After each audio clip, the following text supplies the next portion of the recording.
ओम शांति। ओम शांति। अभी हम गीत सुन रहे थे। गीत के बोल थे,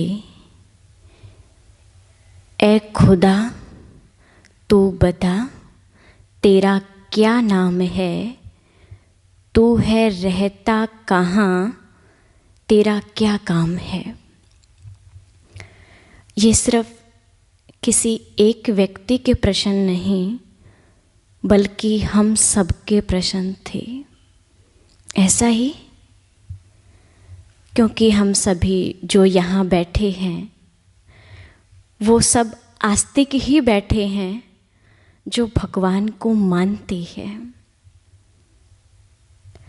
लेकिन मानते थे, जानते नहीं थे।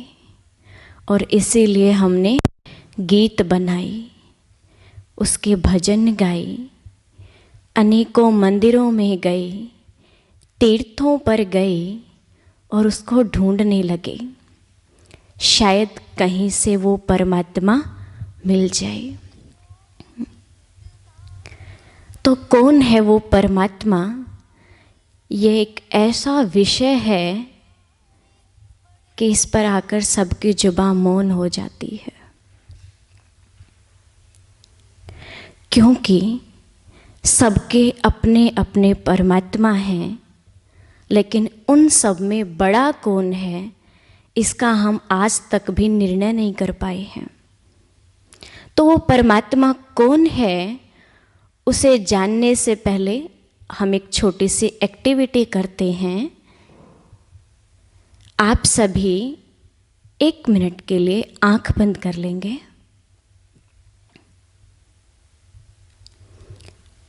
और अपने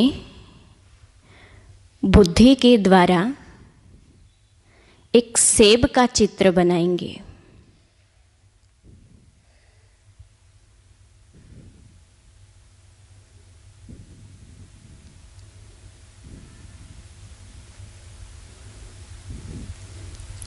आंखें खोल सकते हैं।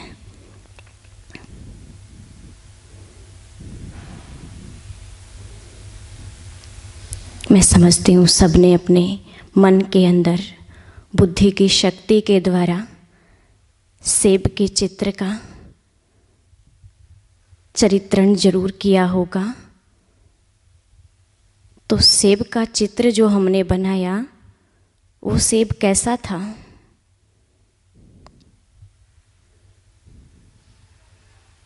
कैसा था? हाँ जी,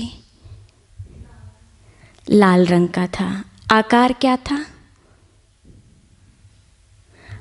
गोल था। हाँ जी भाई जी, बताइए, आपने बनाया सेब का चित्र, कैसा था? आकार गोल था। और मैं समझती हूँ कि सबके जो सेब का रंग था वो लाल ही होगा और आकार भी सबका गोल ही होगा।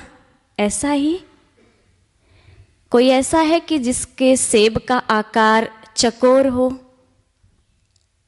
नहीं, सबके सेब का आकार एक जैसा था, रंग भी एक जैसा था। अब 1 मिनट के लिए फिर से आंख बंद कीजिए और अपने मन के अंदर बुद्धि की शक्ति के द्वारा परमात्मा का चित्र बनाइए।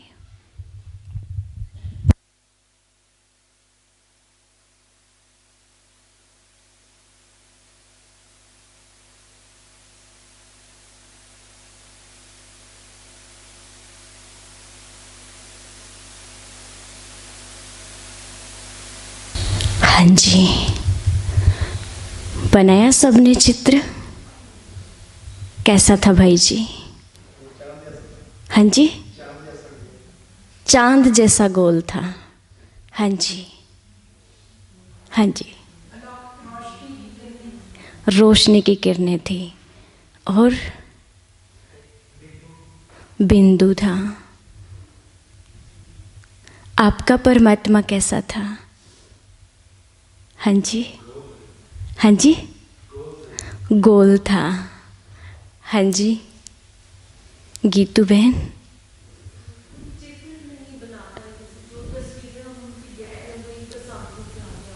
जिन तस्वीरों के रूप में उसकी पूजा करते हैं वो तस्वीरें सामने आ रही थी। यानी इनका परमात्मा अलग था, आपका अलग था।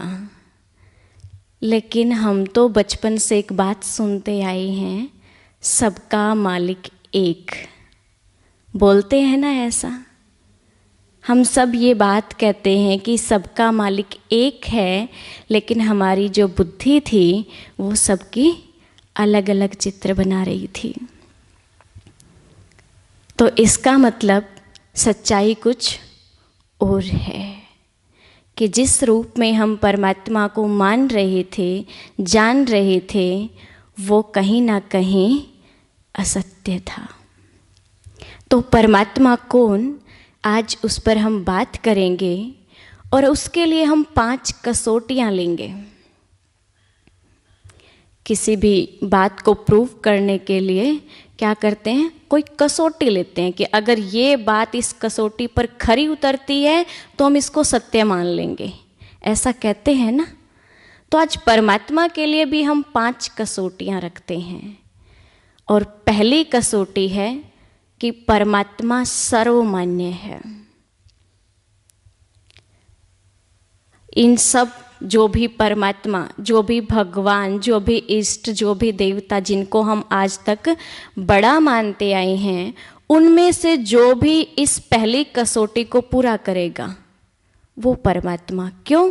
क्योंकि वो तो सबका है, सबका मालिक एक है। तो एक माना कि वो सर्वमान्य होना चाहिए। तो ऐसा कौन सा देवी देवता है जो सर्वमान्य है, यानी जिसको हिंदू भी मानते हो, मुस्लिम भी मानते हो, जिसको ईसाई भी मानते हो, सर्व धर्मों की आत्माएं जिसको स्वीकार कर लें उस रूप में, उस रूप को हम परमात्मा स्वीकार करेंगे। तो आप बता सकते हैं शिव। और कोई ऐसा देवी देवता जो आपके लिए वो परम हो, आपके लिए वो भगवान हो और उसको सब धर्म की आत्माएं मानती हों। आज तक हम जिनकी भी पूजा करते हैं उनमें से ऐसा कोई भी देवी देवता नहीं जिसको सर्व धर्म की आत्माएं अपना इष्ट स्वीकार कर लें। सबके अलग अलग हैं, लेकिन एक। सबसे पहले अगर भारतीय संस्कृति की बात करें तो भारत में अनेकों देवी देवताओं का पूजन होता है। एक से बढ़कर एक को शक्तिशाली माना जाता है और अलग अलग स्टेट में अलग अलग भगवान की पूजा होती है। भारत एक है, अखंड भारत कहते हैं, लेकिन उस अखंड भारत के अंदर अनेकों भगवान हैं।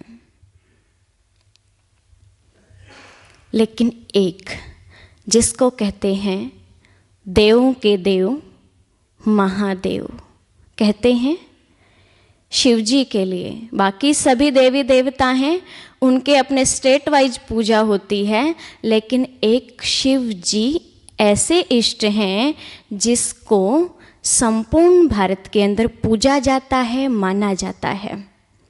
और आपने देखा भी होगा, सुना भी होगा कि भारत में प्रसिद्ध 12 ज्योतिर्लिंगम हैं। सर्वाधिक जो पूजा होती है वो शिव जी की होती है। और सभी स्टेट में तो होती ही है, उसके साथ साथ सभी वर्ग की आत्माएं, सभी जाति की आत्माएं उसका पूजन करती हैं। यानी शिवजी की पूजा के लिए आज तक हमने कभी भी नहीं सुना कि इस जाति के ऊपर प्रतिबंध है कि ये उसके मंदिर में नहीं जा सकते। हर प्रकार का व्यक्ति उसका पूजन करता है। शिवरात्रि आती है, हर वर्ग, हर जाति के जो लोग होते हैं वो बड़ी श्रद्धा से हरिद्वार से कावड़ लेकर आते हैं और अपने जो उनका निज स्थान होता है, वहाँ आकर उसको शिव जी को जल अर्पित करते हैं। किसके ऊपर जल चढ़ाते हैं? शिव जी के ऊपर। एक गोल आकृति, गोल पिंड बना होता है, आप सबने देखा होगा मंदिर के अंदर, जिसके ऊपर जल चढ़ाया जाता है, जिसके ऊपर व्रत के दिन अक, धतूरा, बेल पत्र चढ़ाया जाता है। और उस शिव जी को सबसे बड़ा, देवों का देव स्वीकार किया जाता है। ये तो हुई भारतीय संस्कृति यानी हिंदू धर्म की बात करें, लेकिन बाकी धर्म की आत्माएं क्या परमात्मा को उस गोल आकृति के रूप में स्वीकार करती हैं? उसको हम समझते हैं। हम बात करते हैं क्रिश्चियन धर्म की, जिसके संस्थापक हुए हैं जीसस क्राइस्ट। सुना है ना आप सबने? और क्रिश्चियन धर्म का जो धर्म ग्रंथ है उसके अंदर लिखा हुआ है, क्राइस्ट ने लिखा है कि God is one, God is truth, God is point of light and I am son of God. Bible के अंदर ये 4 बातें लिखी हुई हैं।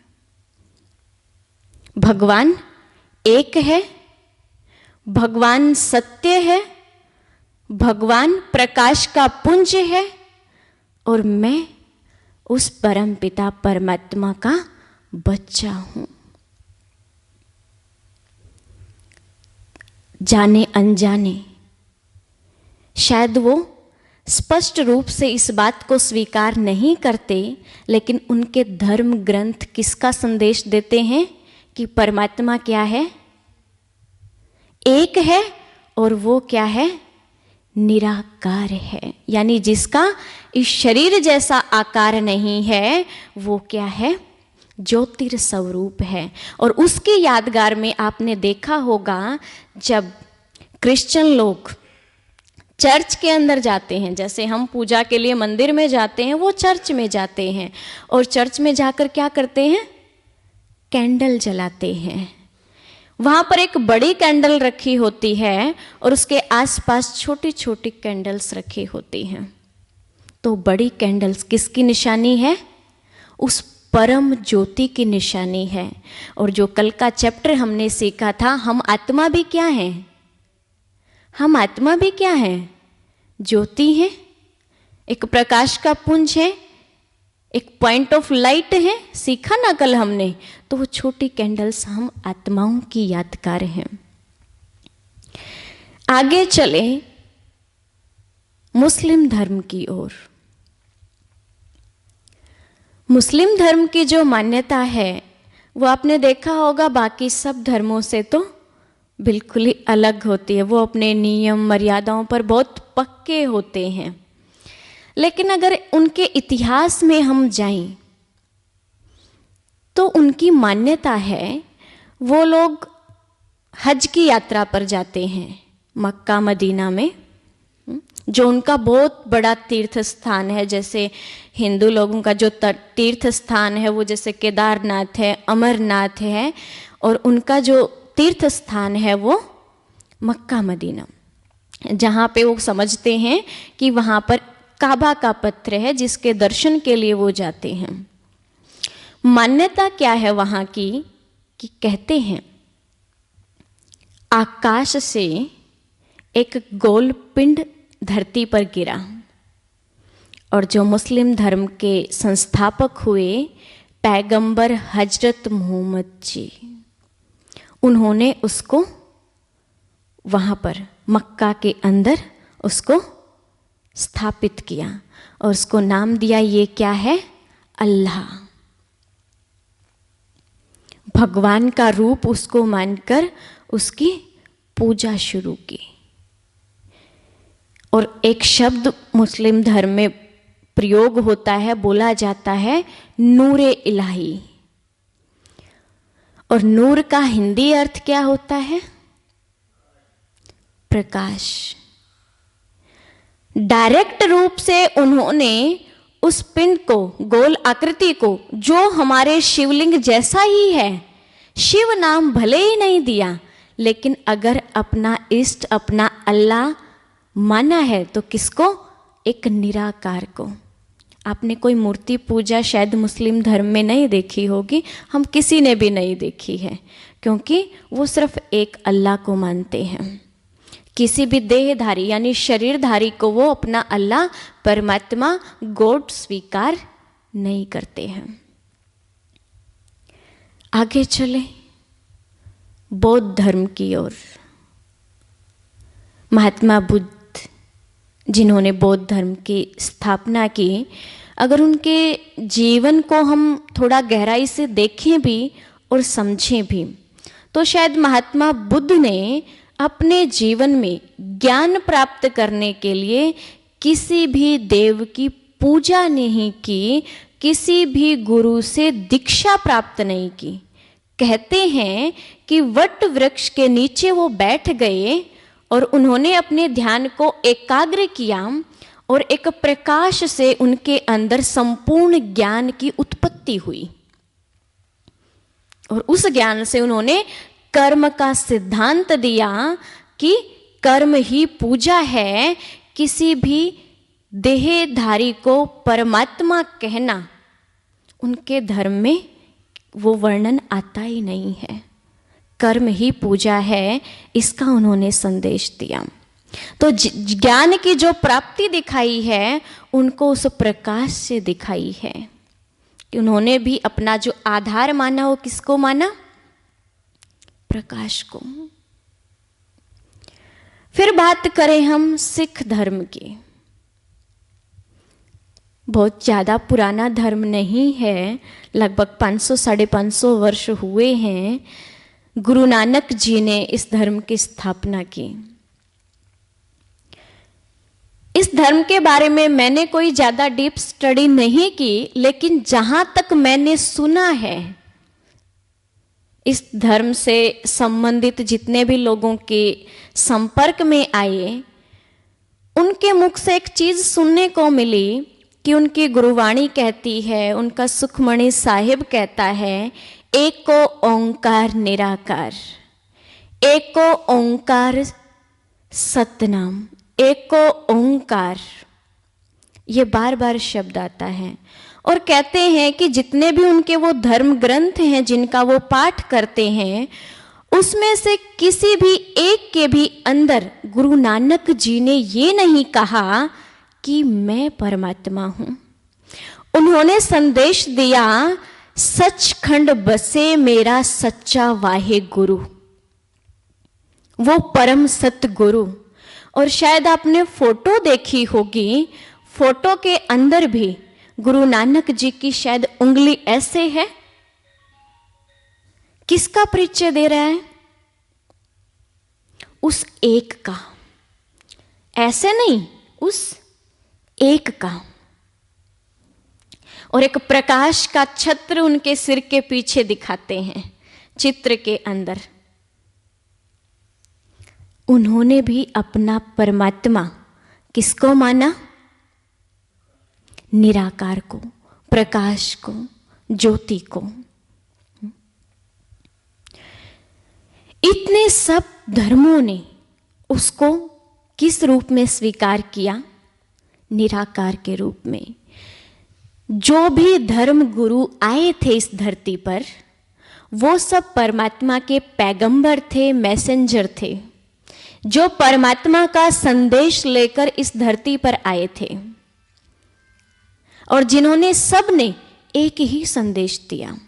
लेकिन उनके जाने के बाद जो संदेश देने आए थे, हमने उनको भगवान मानना शुरू कर दिया। ऐसा ही हुआ।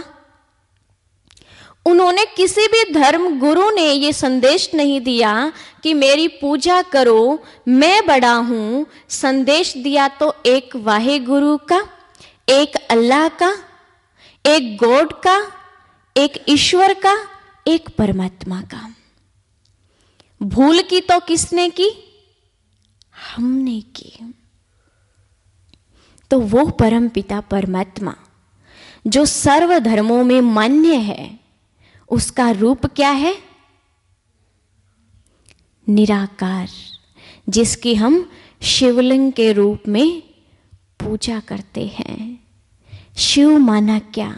सीड, बीज, ऐसा बीज जिससे ये मनुष्य सृष्टि का जो वृक्ष है ये फलीभूत होता है, उससे संपूर्ण सृष्टि की रचना होती है। वो संपूर्ण सृष्टि का रचयिता है, मालिक है, और ये उसके लिए ही वर्णन किया गया, सबका मालिक एक है। तो पहली कसौटी पर अगर कोई खरा उतरता है तो वो ज्योति स्वरूप निराकार शिव परमात्मा ही खरा उतरता है। मानते हैं आप इस बात को? दूसरी कसौटी, परमात्मा वो जो सर्वोच्च हो, यानी सबसे ऊंचा हो, ऐसा ही। अगर उससे ऊंचा कोई है, वो किसी की पूजा कर रहा है, तो उससे बड़ा तो वो हो गया, तो हम उसको तो परमात्मा नहीं कह सकते, उसको तो हम सृष्टि का रचयिता नहीं कह सकते। परम माना क्या? जो ऊंच है, सर्वोच्च है। तो इतने सारे देवी देवताओं में से सबसे ऊंचा हम किसको कह सकते हैं? सबसे ऊंचा उसको माना जाएगा जिसके कोई माता पिता ना हो, जिसका कोई गुरु ना हो। अगर किसी ने गुरु से शिक्षा ली है तो उससे बड़ा तो उसका गुरु है। माँ के गर्भ से जन्म लिया है तो उससे बड़े तो उसके माता पिता हैं। और जितने भी देवी देवताओं की हम जीवन कहानी पढ़ें तो सबके माता पिता का वर्णन आता है। श्री राम जी के भी माता पिता दिखाए हैं, हनुमान जी के भी माता पिता दिखाए हैं, श्री कृष्ण के भी दिखाए हैं, और एक नहीं दो दो दिखाए हैं। एक जन्म देने वाले और दूसरे पालना करने वाले। लेकिन किसी भी धर्म ग्रंथ को आप उठाना, आपको शिवजी के माता पिता या गुरु का नाम कहीं भी नहीं मिलेगा। किसी भी धर्म ग्रंथ में, किसी भी शास्त्र में उसके माता पिता का वर्णन नहीं आता है। कब जन्म लिया, किसके द्वारा जन्म हुआ, कौन से स्थान पर हुआ, नहीं। क्योंकि वो निराकार शिव परमात्मा जन्म नहीं लेता, उसका अवतरण होता है। वो परम है, ऊंच है, उसका कोई माता पिता नहीं है, वो सर्वोच्च है। और देखा होगा जब भी देवी देवताओं की आपने कोई कहानी अगर पढ़ी हो तो कोई भी हलचल होती थी, असुरों के साथ माना युद्ध ही दिखाते हैं देवताओं का, तो कुछ भी ऊपर नीचे होता था तो सभी भागकर कहाँ जाते थे?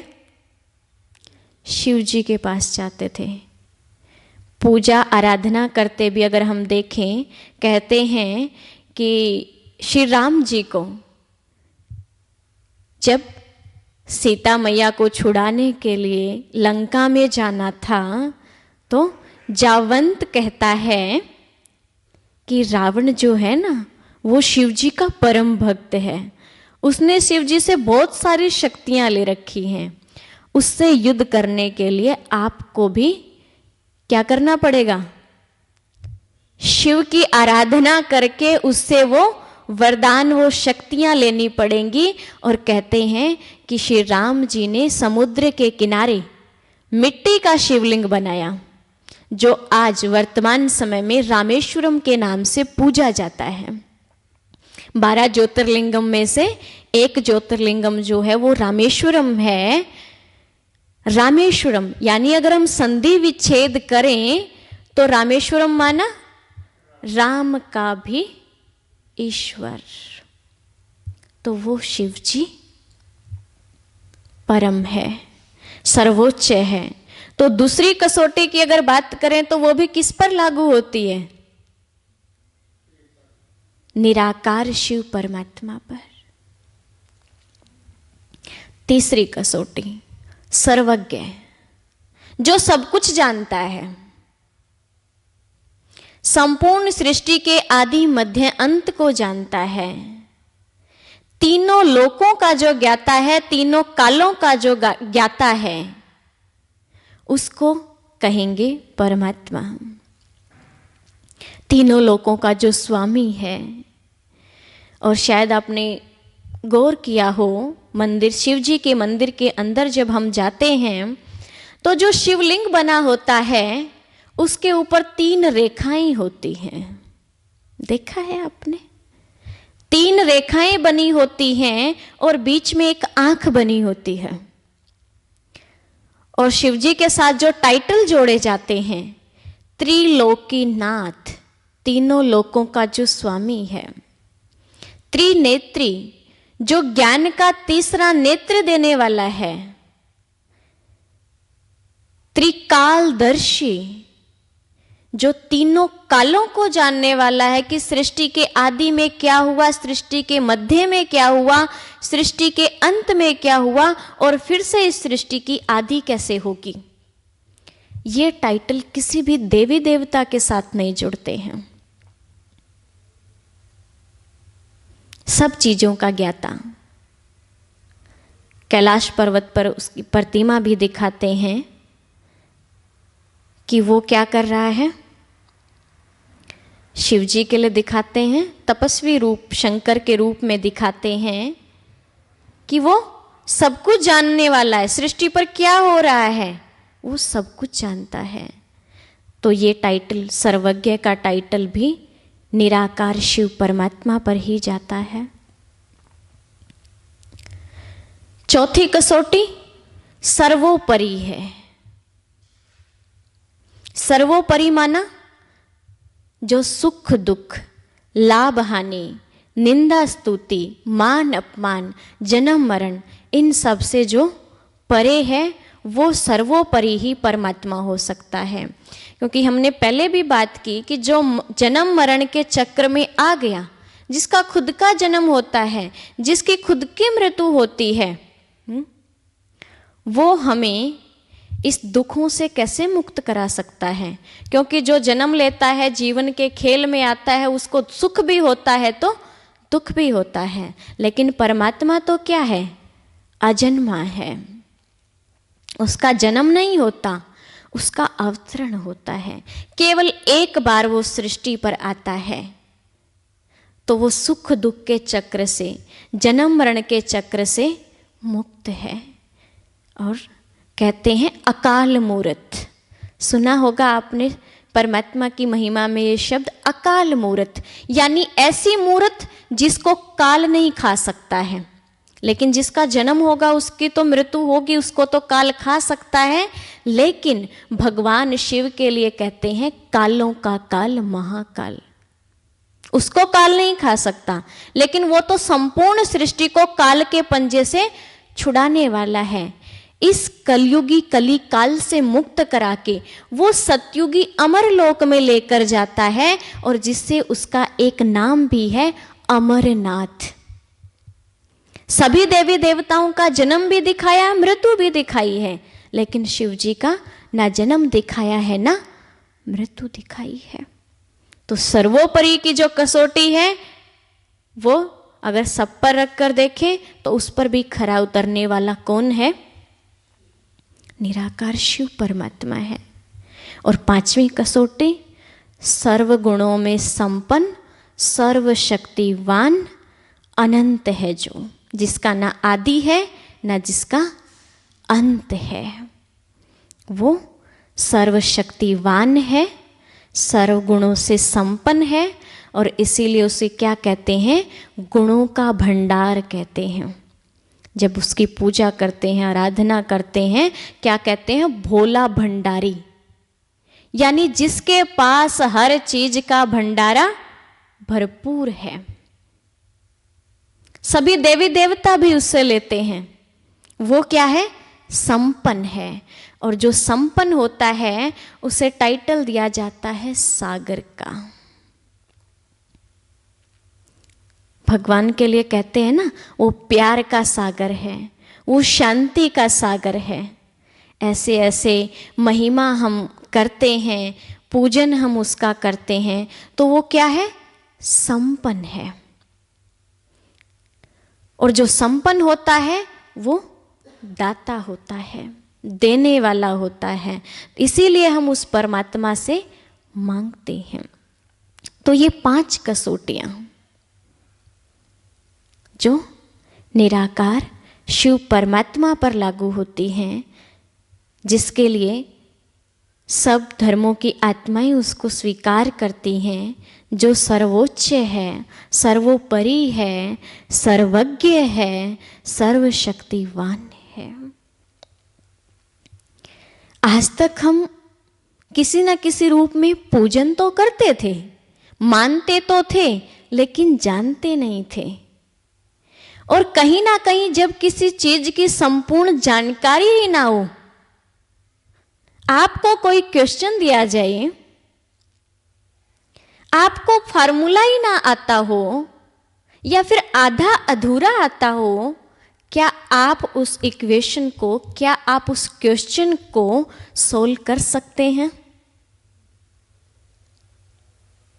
आप कहेंगे फार्मूला तो मुझे आता है, पूरा तो नहीं आता, लेकिन आधा आता है, उसके तो कुछ मार्क्स मिलने चाहिए। आधा फॉर्मूला तो मैंने ठीक लिखा है, लेकिन टीचर तो क्या कहेगा? आंसर तो नहीं आया, मुझे तो आंसर चाहिए, नंबर तो आंसर के मिलेंगे। तो इतना टाइम से हम उस सुखों के सागर की, शांति के सागर की, प्यार के सागर की पूजा कर रहे थे, उसका गायन कर रहे थे, लेकिन जीवन में सुख, शांति, प्रेम, आनंद आया? 1 मिनट के लिए जरा सोचिए और सच्चे दिल से बताइए, जो सुख शांति मिलनी चाहिए थी, क्या वो मिली? मिली? नहीं मिली। सबकी गर्दन ऐसे हो रही है, नहीं मिली। तो जरूर कहीं ना कहीं हमारी विधि में कोई अंतर रहा, यानी सही जगह जहां जुड़ना चाहिए था वहां नहीं जुड़ पाए। अब देखिए, आप सब कहेंगे कि हमने गलत तो नहीं किया, हमने तो यही सुना था कि अच्छे कर्म करो परमात्मा मिल जाएगा, पुण्य करो परमात्मा मिल जाएगा, हमने विधि तो कोई गलत नहीं लगाई। लेकिन एक छोटे से उदाहरण से हम समझते हैं। मुझे दिल्ली जाना है, मैं इन बहन से पूछती हूँ मुझे दिल्ली जाना है, कैसे जाऊँ?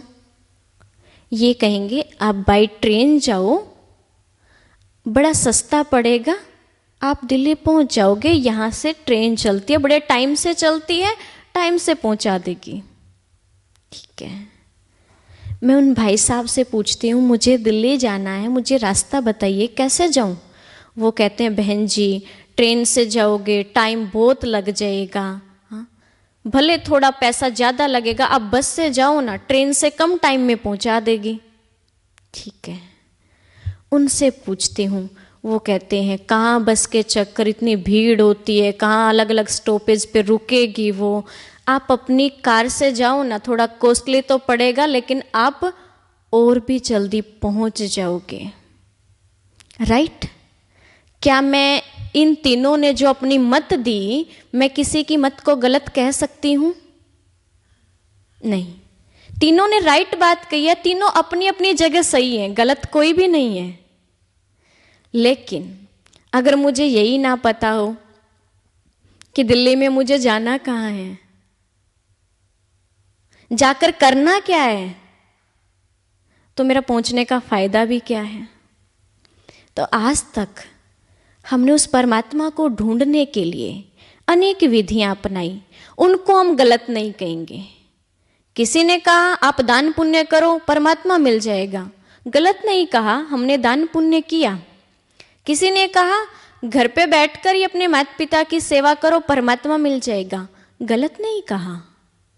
किसी ने कहा फलाने तीर्थ पर जाओ, उस इष्ट की पूजा करो, एक भावना, एक श्रद्धा हमारे अंदर उत्पन्न की, गलत नहीं किया। लेकिन है कौन उसका ही नहीं पता था। इसीलिए जब कनेक्शन ही नहीं जुड़ पाया उस राइट जगह से, तो जो प्राप्ति होनी चाहिए थी वो प्राप्ति भी नहीं हो पाई, और इसीलिए जीवन में दुख अशांति रहा। लेकिन बड़ा सिंपल सा था। आप बताइए, एक पशु का जो पिता है वो कैसा होगा? पशु जैसा ही होगा। मनुष्य का जो पिता है वो कैसा होगा?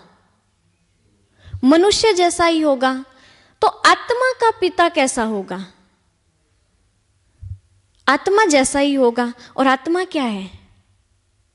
पॉइंट ऑफ लाइट है। तो परमात्मा भी क्या है? पॉइंट ऑफ लाइट है। अंतर क्या है वो भी आत्मा, हम भी आत्मा, हमारा पिता भी आत्मा है। अंतर क्या है? क्योंकि देखो, हम जब जन्म मरण में आते हैं तो हमारी शक्तियां क्या हैं? कम होती जाती हैं। हम पावन से पतित बन जाते हैं। कर्म करते करते हमारे गुण शक्तियां सब खत्म हो जाते हैं। लेकिन चूंकि परमात्मा जन्म मरण रहित है, तो वो क्या है? सदैव पावन है, कभी पतित नहीं होता। हर शक्ति, हर गुण उसके अंदर क्या है? परम। गुणों का भंडार है, शक्तियों का भंडार है, तो वो क्या है? परम, यानी ऊंच है। इसीलिए उस आत्मा के साथ हमने एक शब्द जोड़ा, क्या? परम आत्मा। जितनी भी आत्माएं इस धरती पर आती है ना, उनको अलग अलग टाइटल दिए जाते हैं। क्या टाइटल देते हैं? देव आत्मा, महान आत्मा, पूज्य आत्मा। लेकिन परमात्मा का टाइटल सिर्फ एक को मिलता है, जो उन सबसे भी परम है, जो उन देवी देवताओं का भी माता पिता है। एक का नहीं, दो का नहीं, मनुष्यों का भी, देवताओं का भी, संपूर्ण प्राणी जगत का जो पिता है, जो स्वामी है, जिसके नेपाल में पशुपतिनाथ के रूप में भी पूजा होती है, तो वो सभी का माता पिता परम आत्मा है। और क्या कहते हैं? परम पिता। पिताओं का भी जो पिता है, धर्म पिताओं का भी, महात्माओं का भी, देव आत्माओं का भी वो पिता क्या है? निराकार शिव परमात्मा है। और वो अपना परिचय खुद धरती पर आकर देता है। जब हम उस तक नहीं पहुंच पाते, अनेक जतन करने के बाद, प्रयत्न करने के बाद भी नहीं पहुंच पाते, तब उस परमात्मा को धरती पर आना पड़ता है। और उसके लिए हम उसको क्या कहते हैं? खुदा। खुदा माना खुद आ, जो खुद आता है। शिव जी का एक नाम है स्वयंभू, यानी जो खुद भूमि पर आता है और आकर अपना ये सत्य परिचय देता है कि मेरा नाम शिव है, मेरा रूप ज्योतिर्बिंदु है, और मेरा काम पतित आत्माओं को पावन बनाना है। पुरानी दुनिया को नई दुनिया, सतयुगी दुनिया बनाना है। तो वो परमपिता परमात्मा निराकार शिव, जिसकी आज हमें सत्य पहचान मिली, जिसको हम इतने टाइम से ढूंढ रहे थे, अभी हम कुछ मिनट के लिए उस परमात्मा का ध्यान करते हैं और उसकी शक्तियों का, उसके गुणों का अनुभव करते हैं। तो सभी एकदम शांत अवस्था में सीधे होकर बैठ जाएं।